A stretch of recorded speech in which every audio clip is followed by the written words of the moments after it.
What you find at Granville Island that you don't find in a lot of other places in the city is it's very colorful, it's very full of life.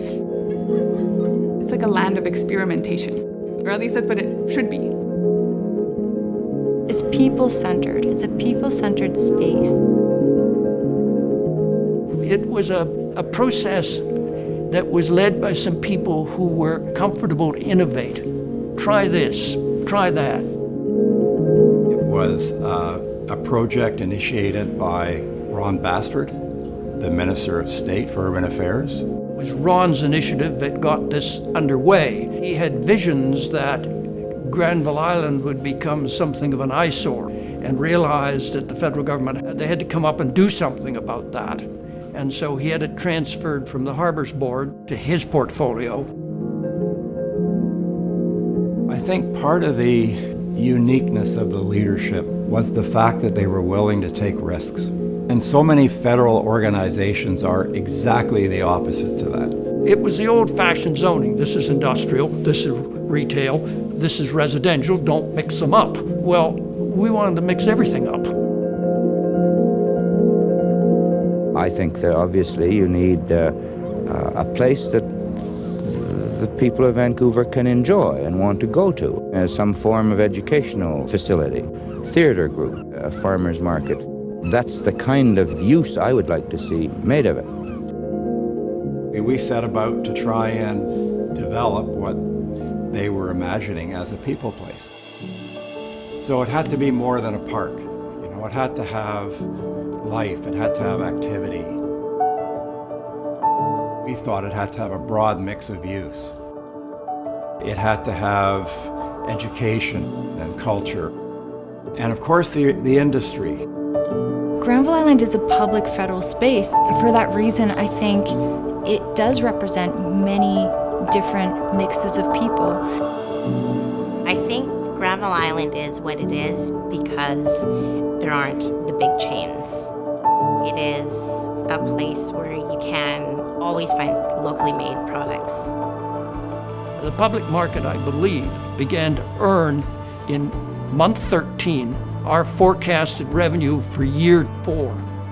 You get the idea that it began to build up a momentum that is Granville Island today, though I have some concerns that that momentum isn't quite what it was.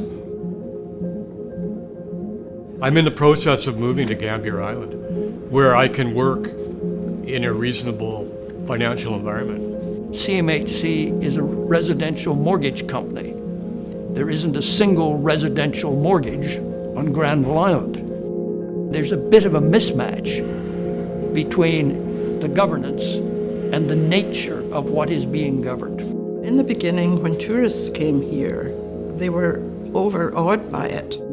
Over time, they've started to make the place more commercial and more tourist-oriented, and I think that's a big shame.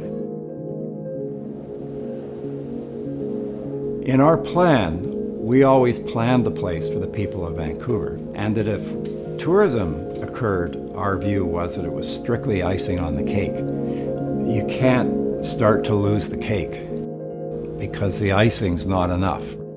There's still a lot to build here. And I think one of the unfortunate things is that over the past 25 years, almost nothing has been done. With all the building space we have yet to redevelop, there's so many more subcultures that we could be inviting down here. If you invest in culture, you get culture. I think that's what is necessary. Emily Carr brought in artists from around the world for people to talk to. Why not have a lecture series for artists to meet other artists from around the world? The island's been reasonably successful. I just think that it's fading a little and needs some recreative thinking. I like the idea, if we can, of getting back more to a responsible group from the community that can in fact be decision makers. That's aware of the people in the community, aware of what the community needs and who the players are. Who can we bring in that's got the crazy idea that will actually work? think the ownership of the island by a younger generation and a more diverse group that historically has owned it would be a powerful incentive to move the island into the next generation.